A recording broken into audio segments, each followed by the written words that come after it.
नमस्कार, मैं हूं दीपाली। आप देख रहे खबर फास्ट न्यूज अपडेट में आपका स्वागत है। बुलेटिन की शुरुआत करते हैं इस वक्त की बड़ी खबर से और आपको बता दें कि दिल्ली से ये बड़ी खबर आ रही है। सोनिया गांधी से दूसरी बार हुई ईडी की पूछताछ। बड़ी जानकारी मिल रही कि सोनिया गांधी से पूछताछ पर बोले विवेक बंसल। सोनिया गांधी से ईडी की पूछताछ गलत है, विवेक बंसल का ये बयान सामने आया है। सोनिया गांधी के साथ पूछताछ घर पर होनी चाहिए थी और इस पर क्या कुछ कहना है विवेक बंसल का, आइए आपको सुनाते हैं। हमारे साथ बात करने के लिए मौजूद हैं हरियाणा कांग्रेस के प्रभारी विवेक बंसल जी। सर, आज सोनिया गांधी जी को एक बार फिर से ईडी ने समन किया है, वो जा रही हैं, लेकिन लगातार ये बात कही जा रही है कि कहीं ना कहीं ईडी की ये जो कार्रवाई है वो गलत है। देखिए, बिल्कुल मैं इस बात से पूर्ण रूप से 100% सहमत हूँ और ये उत्पीड़न है हमारे नेता का।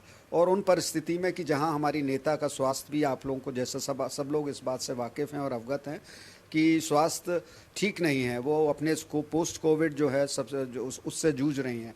और आपने देखा कि किस तरीके से पिछली बैठक में उनके बयान को तोड़ मरोड़ कर पेश किया गया। ये कहा गया कि उन्होंने कहा है कि मैं थक गई हूँ, या उन्होंने ये कहा, बल्कि उसके सापेक्ष, उसके विपरीत उन्होंने ये कहा था कि आज ही सब कुछ पूर्ण कर लीजिए। ईडी का उस पर ये उत्तर था कि उनके पास चिकित्सक शाम की ड्यूटी के, शाम के उसमें नहीं है। तो ये सब ये उनकी पूरी तरीके से उनकी दुर्भावना को परिलक्षित करती है।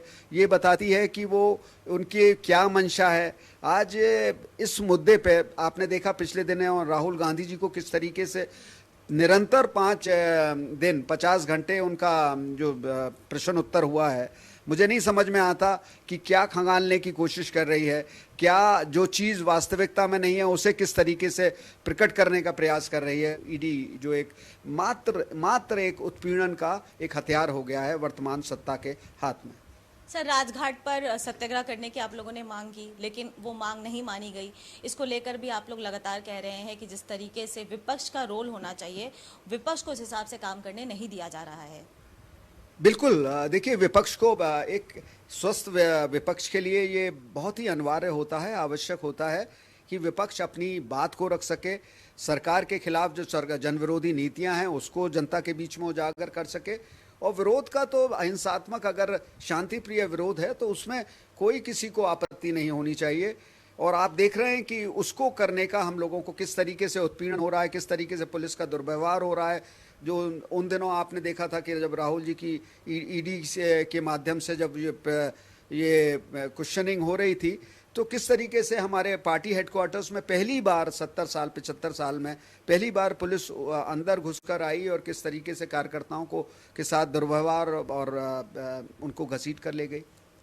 सर, लगातार ऐसा देखा जा रहा है कि जो राज्यसभा चुनाव में हुआ हरियाणा में, वो मामला शांति नहीं हो रहा। एक बार फिर से जो हरियाणा के एक एमएलए हैं कुलदीप वत्स, उन्होंने आप पर कुछ आरोप लगाए हैं और आपने भी शायद ये कहा है कि आप उन पर जल्दी कानूनी कार्रवाई करेंगे।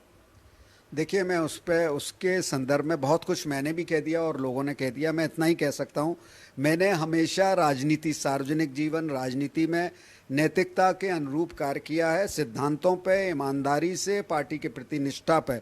और जो मुझे कहना था कार्रवाई के बारे में, मैंने उसके बारे में अपना जो स्टैंड है, अपना जो पक्ष है, मैं उस पर स्थिर हूँ। सर, आप कानूनी कार्रवाई करेंगे उनके खिलाफ? मैंने बोल दिया ना, मैंने जो भी आया है मैं उस पर स्थिर हूँ। सर, लगातार ऐसा देखा जा रहा है कि कल परसों भी कुलदीप बिश्नोई मुख्यमंत्री मनोहर लाल से मिलने पहुंचते हैं, उसके बाद जेपी नड्डा से मुलाकात करने पहुंच जाते हैं। तो क्या फिर एक बार वापस से ये कयास लगाया जाए कि जल्दी वो बीजेपी में चले जाएंगे, या फिर वो वेट कर रहे हैं कि कांग्रेस पार्टी उनके खिलाफ कोई एक्शन ले तब वो बीजेपी का दामन पकड़े? देखिए, उस पर मैं कोई कयास लगाने की स्थिति में नहीं हूँ।